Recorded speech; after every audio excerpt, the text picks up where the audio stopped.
ठीक है, तो हम लोग इसी के साथ में आगे के कुछ ऑप्शंस भी देख लेते हैं। तो जिसमें आपका ये आ जाते हैं इंडेंट, इंक्रीज और डिक्रीज।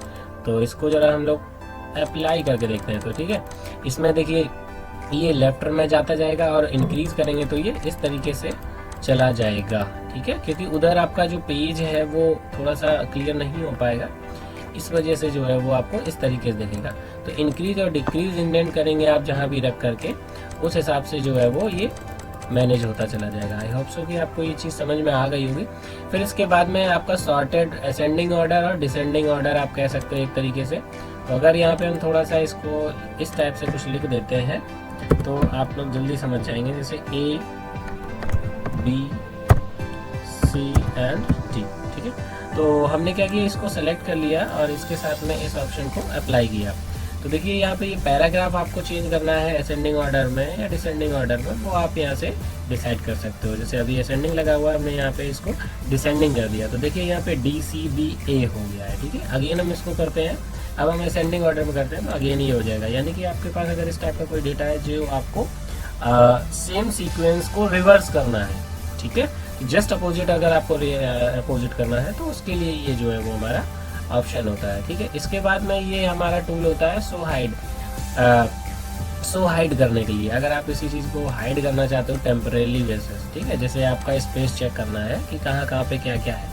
अब जैसे आपका जहाँ जहाँ स्पेस था, ठीक है, जैसे हमने यहाँ वेलकम लिखा फिर स्पेस किया तो यहाँ पे एक डॉट दिख रहा है फिर 2 दिख रहा है, यानी कि इस टूल्स के थ्रू से हम जो है वो मार्जिन को कंपेयर करते हैं, या कह सकते हो पैराग्राफ मार्कर होते हैं। ठीक है, हिडन फॉर्मेटिंग होती है ये।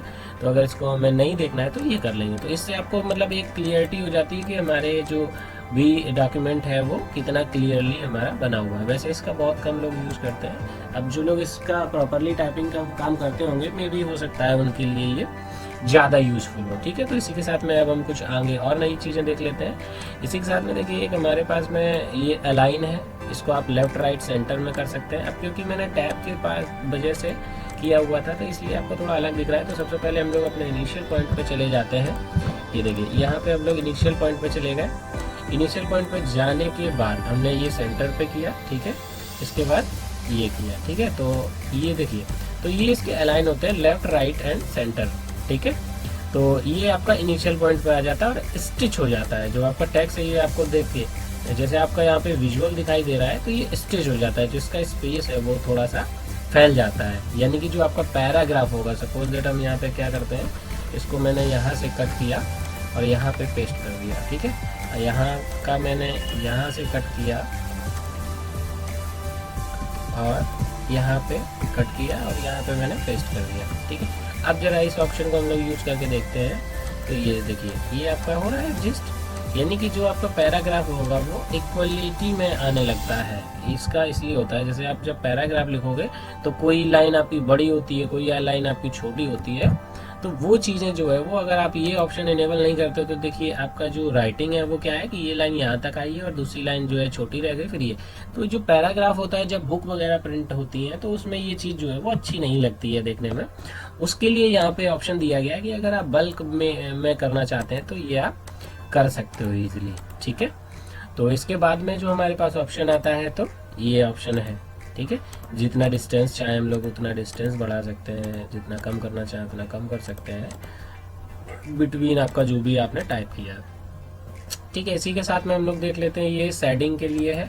शेड हमें किस टाइप का देना है, ये देखिए जहाँ भी आपका टाइप है उसमें शेड किस टाइप का आपको देना है वो इस टूल्स के थ्रू से होगा। तो आप लोगों से मैं ये कहूँगा कि जितने भी टूल्स मैं अभी बता रहा हूँ आप लोग ये ध्यान करते जाएं कि किस टूल से क्या होता है। इसके बाद में जब हम लोग यहाँ पे कुछ डॉक्यूमेंट बनाएंगे तो वहाँ पे हम लोगों को बहुत ही ईजी होगा, क्योंकि अब मैं सारी चीज़ें एक साथ में आपको नहीं सिखा पाऊँगा। इसके लिए मैं आपको पहले सारे टूल्स बता रहा हूँ, उनकी फंक्शनिंग बता रहा हूँ, देन हम लोग जो है वो अपने वर्क को कंटिन्यू करेंगे। ठीक है, इसी के साथ में ये देखिए अंडरलाइन वगैरह है टॉप पे बॉर्डर पे, या आपको बॉर्डर बनानी है मतलब पूरा का पूरा एक सेल रेडी हो गया आपके लिए, या इंडिविजुअली आप कुछ भी डिज़ाइन करना चाहते हैं, ड्रॉ टेबल करना चाहते हैं, मैनेज करना चाहते हैं तो वो भी आप यहाँ पे छोटा बड़ा जैसा आप करना चाहें वैसा आप यहाँ पे इजीली मॉडिफाई कर सकते हैं। और ये बेसिस डिपेंड करता है कि आपको किस रो में या किस कॉलम में कितना स्पेस चाहिए या कितना स्पेस नहीं चाहिए, उसके हिसाब से ये जो है वो काम करता है। ठीक है, तो यहाँ तक कि आई थिंक आपको समझ में आ गया होगा कि वर्ड पे हम लोग ये काम कैसे करते हैं। और वर्ड या एक्सेल या पावर पॉइंट किसी में भी आप जब काम करेंगे तो एक चीज़ नोट कर लीजिएगा कि जो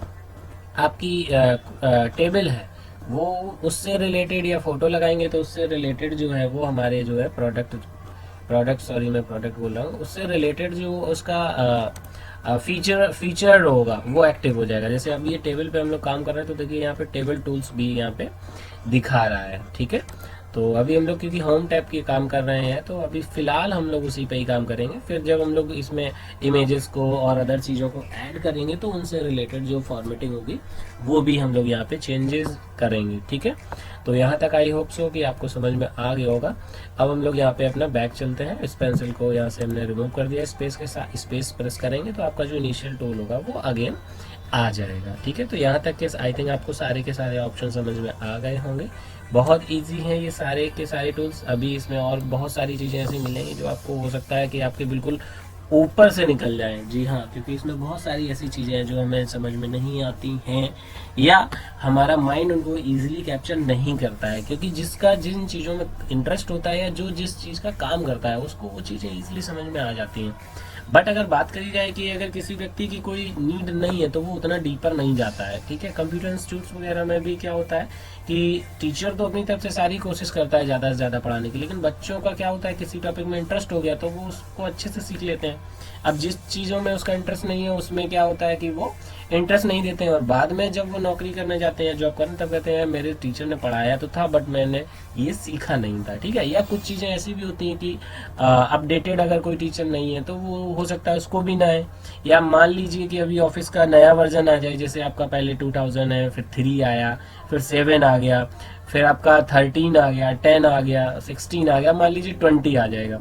तो 20 यानी कि कोई अपडेट आई है तो उस अपडेट को ग्रास्प करने में या उस पर काम करने में, उसको अंडरस्टैंड करने में टाइम लगता है। तो वो डिपेंड करता है कि आप किस वर्जन पे काम कर रहे हैं, उसके अकॉर्डिंगली आपको टूल्स आते हैं। तो पूरा कंप्यूटर किसी को नहीं आता है। मैं तो यही कहूँगा कि आपको अगर सीखना है तो आपको कंटिन्यू अपग्रेड रहना पड़ेगा।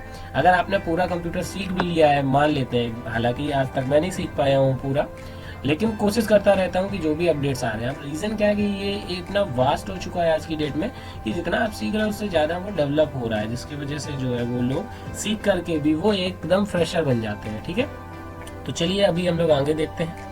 तो यहाँ पे ये ऑप्शन आते हैं कुछ हमारे टूल्स। ठीक है, देखिए ये सिंपल फॉर्मेटिंग है, इसलिए हमारा जो है वो एज इट इज़ आ गया। ये नॉर्मल हो गई, ये सिंपल हो गई। ये मतलब प्री डिफाइंड स्टाइल है जिसको हम लोग अपने अकॉर्डिंगली जो है वो चेंज कर सकते हैं।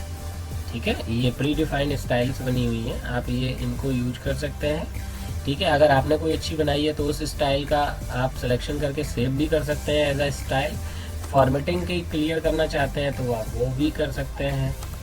ठीक है, अप्लाई स्टाइल करना चाहते हैं तो वो कर सकते हैं। ठीक है, इसी के साथ में कुछ हमारे स्टाइल के चेंजेस हैं जिसमें आपकी स्टाइल अलग अलग तरीके की आप चेंज कर सकते हो। 2003 का, traditional, simple, modern, manuscript format, ये कुछ उसके स्टाइल दिए हुए हैं फैंसी। तो जिस टाइप का आप लोग चाहो उस टाइप का यहाँ पे इसके थ्रू से कर सकते हो। इसी के साथ में यहाँ कुछ कलर्स आपको दिए हुए हैं, जैसे कलर आप चाहो वो उस टाइप के कलर जो है वो इसमें ऐड हो जाएंगे। ठीक है, जैसे अब हमने यहाँ पे इसको सिलेक्ट किया तो उससे रिलेटेड जो है वो इसमें चेंजेस होंगे। तो हम लोग यहाँ से एक बार इसको सिलेक्शन कर लेते हैं, देन इसका स्टाइल देख लेते हैं। यहाँ से ये स्टाइल्स वगैरह हैं कुछ। ठीक है, तो यहाँ पे क्या हो रही है, ये देखिए इसकी स्टाइल्स चेंज हो रहे हैं। इसके बाद में यहाँ पे कलर्स वगैरह हैं, उनमें भी चेंज आना चाहिए।